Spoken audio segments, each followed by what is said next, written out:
अस्सलाम वालेकुम dear students, कैसे हैं आप सब लोग। उम्मीद करती हूँ आप सब लोग खैरियत से होंगे।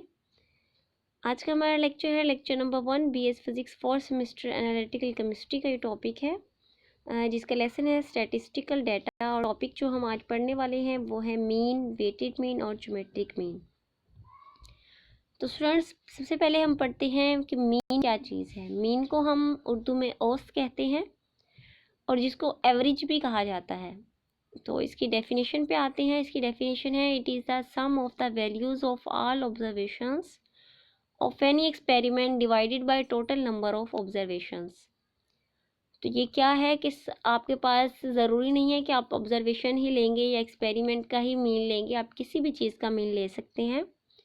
फॉर एग्जांपल आपके पास काफ़ी वैल्यूज़ हैं, 5 वैल्यूज़ हैं या 7 वैल्यूज़ हैं। सबसे पहले आप उनका सम करेंगे और उनके सम को फिर डिवाइड कर देंगे टोटल नंबर पर। जैसे आपके पास 5 वैल्यूज़ हैं तो आप डिवाइड कर देंगे 5 पर उनके सम को। मैथमेटिकली इसको हम कैसे करते हैं, इसको हम डिनोट करते हैं x बार से। आगे फिर इसका फॉर्मूला है समेशन आयोटा 1 से n तक, यानी आयोटा की जो वैल्यूज़ हैं वो 1 से n तक जा रही हैं। फॉर्मूला है x आयोटा यानी sum of all values over n number of values, और इसको हम अर्थमेटिक मीन भी कहते हैं।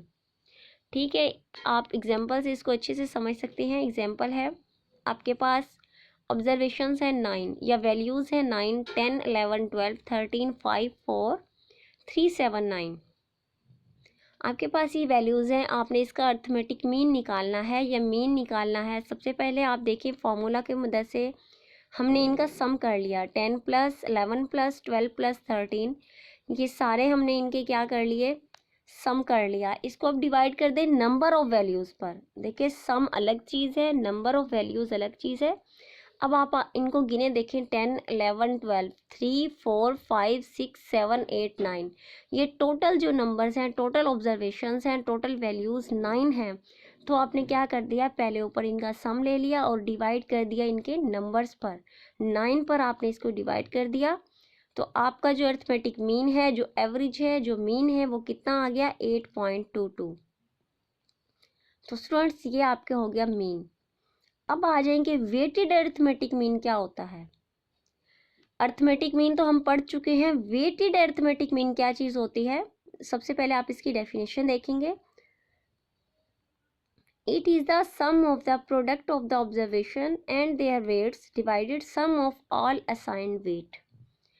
आप इसको पहले एग्जाम्पल से समझें, आपको डेफिनेशन खुद समझ आ जाएगी। देखें एग्जाम्पल इसकी है, different observations and their relative weights are given, find arithmetic mean. आपको क्या दिए गए हैं, ऑब्जर्वेशन दे दी गई हैं और उनके रिलेटिव वेट दे दिए गए हैं, यानी उनके वेट दे दिए गए, ऑब्जर्वेशन दे दी गई हैं। ये देखें आपकी आसानी के लिए, एक्स आयोटा में जो है ये सारी ऑब्जर्वेशन है, 0.1, 0.2, 0.3, 0.6, 0.5, 0.1। ये आपके ऑल ऑब्जर्वेशंस है और इनके रिलेटिव वेट डब्ल्यू आयोटा से जाहिर किए गए हैं। ये देखिए 1, 4, 1, 2, 3, 1। ऑब्जर्वेशन के सामने है जो, वो उसका वेट है 0.1 का वेट है 1, 0.2 का वेट है 4 एंड सो ऑन। अब आप देखें, हमने डेफिनेशन में पढ़ा है कि product of observation and their weight. अब ये देखें एक्स आयोटा और डब्ल्यू आयोटा ये क्या हो गए, ऑब्जर्वेशन और उसके वेट का प्रोडक्ट हो गए। ये हमने डायरेक्ट कर लिया। यहाँ से हमने ऑब्जर्वेशन ली 0.1, उसका वेट लिया 1, यहाँ पे हमने इसकी प्रोडक्ट ली 0.1 ही आ गई। ठीक है, अब आप देखते हैं 0.2 ऑब्जर्वेशन है, उसका वेट है 4। आप 0.2 को जब 4 से मल्टीप्लाई करेंगे तो उसका आंसर यहाँ पे दिया हुआ है एक्स आयोटा और डब्ल्यू आयोटा में 0.8। ये सब ऐसे ही हैं। 0.3 को 1 से मल्टीप्लाई किया तो 0.3 ही आ गया, 0.6 को 2 से मल्टीप्लाई किया तो 1.2 आ गया। ठीक है, ये आपके प्रोडक्ट भी एक लाइन में दे दिए गए हैं। अब आप जो डब्ल्यू आयोटा है इनका सम कर लें सारी वैल्यूज़ का, वो आता है 12, और यहाँ पे प्रोडक्ट का आप सम करेंगे तो यहाँ पे आ जाएगा 4। ठीक है, अब आप यहाँ पे आ जाए, इसके फॉर्मूला पे आ जाएं, वेटेड अर्थमेटिक मीन के फॉर्मूला पे जब आप आते हैं, यहाँ पे दिया गया है समेशन। समेशन का मतलब होता है कि आप इसको क्या कर रहे हैं, सारी वैल्यूज़ को जमा कर रहे हैं, सम कर रहे हैं। समेशन का मतलब सम हो गया, आगे आ गया एक्स आयोटा और डब्ल्यू आयोटा, यानी जो आपने प्रोडक्ट यहाँ पे तीसरी लाइन में लिया है, आप तीसरी लाइन में क्या ले रहे हैं, ये देखिए यहाँ पे एक्स आयोटा डब्ल्यू आयोटा, ये पूरे का क्या कर रहे हैं, एक्स आयोटा और डब्ल्यू आयोटा तो हमने ले लिया, लेकिन समेशन का मतलब है इन सब का सम, तो सम भी हमने ये देखें यहाँ पे लिया हुआ है 4। आप ऊपर लिख देंगे इसकी summation x iota W iota की जगह 4 लिख देंगे। उसके बाद आप आ जाएं समेशन डब्ल्यू आयोटा यानी वेट का सम। अब दूसरी लाइन में यहाँ पे आ जाएं, यहाँ पे क्या है, यहाँ पे इन सब का हमने सम क्या लिया हुआ है 12, 1 2 यानी 12, यहाँ पे हमने इसका लिया हुआ है समेशन। इसको हम डिवाइड कर देंगे नीचे, 4/12 हमने इसको डिवाइड कर दिया। जब आप इसको सिंप्लीफाई करेंगे तो आपका आंसर आएगा 1/3 या फिर 0.33 इसका आंसर हो जाएगा। अब हमारे पास है सेकंड, वो है ज्योमेट्रिक मीन।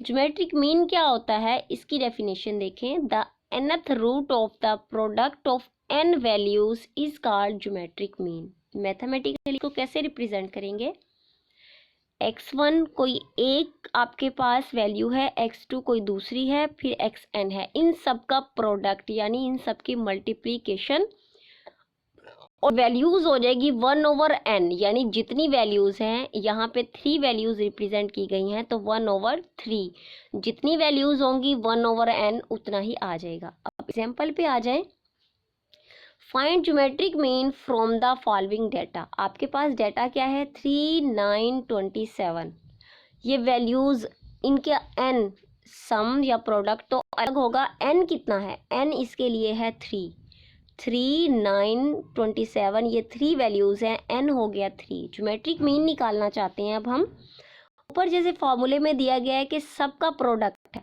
3 मल्टीप्लाई 9 मल्टीप्लाई 27, इनकी मल्टीप्लिकेशन कर ली हमने, और जो यहाँ पे 1/n है, 1/n की जगह 1/3 आ गया, क्योंकि हमारे पास वैल्यूज कितनी है 3 है। अब आप देखिए जब आपने इन सब को मल्टीप्लाई किया तो आपके पास आंसर आ गया 729।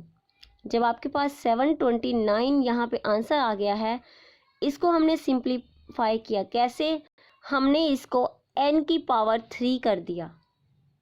क्या कर दिया हमने, इसकी n की पावर 3 कर दिया। 729 को जब हम सिंप्लीफाई करके 9 की पावर 3 करते हैं तो इसका आंसर भी 729 बनता है। आप कैलकुलेटर पे करके देख लें, n की आप जो पावर है उसको 3 करेंगे तो कैलकुलेटर पे आपको आंसर इसका 729 ही मिलेगा।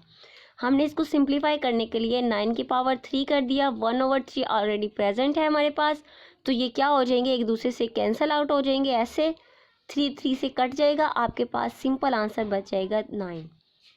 तो डियर स्टूडेंट्स, ये आपकी ज्योमेट्रिक मीन, अर्थमेटिक मीन और सिंपल वेटेड अर्थमेटिक मीन, हमारे 3 ये टॉपिक थे। आई थिंक कि आपको क्लियर हो गए होंगे इंशाल्लाह। अगर आपको क्लियर नहीं हुए, कोई भी कन्फ्यूजन है तो आप डिस्कस कर सकती हैं, आप पूछ सकते हैं। इसके साथ ही मैं आपसे इजाज़त चाहूँगी। अल्लाह हाफ़िज़।